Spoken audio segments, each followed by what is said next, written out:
అతను స్వీపర్, ఆఫీసును శుభ్రపరచడమే పని. కానీ పని చేయకుండా అడిగినప్పుడు సంతకాలు మాత్రం పెట్టి నెలకు తీసుకునే జీతం 2 లక్షలు. కారణం జీఎస్టీ రిఫండ్ కోసం అతను డైరెక్టర్గా చూపించడమే.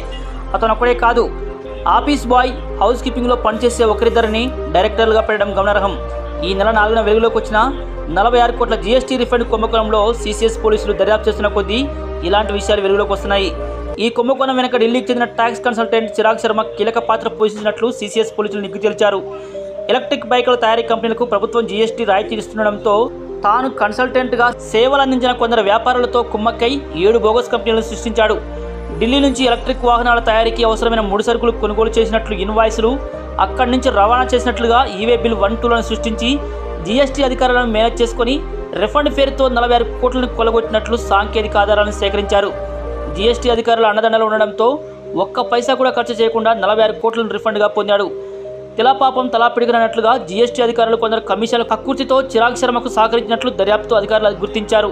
ఇందుకోసం జీఎస్టీ అధికారులు లక్షల్లో లంచం తీసుకున్నట్లు అనుమానిస్తున్నారు.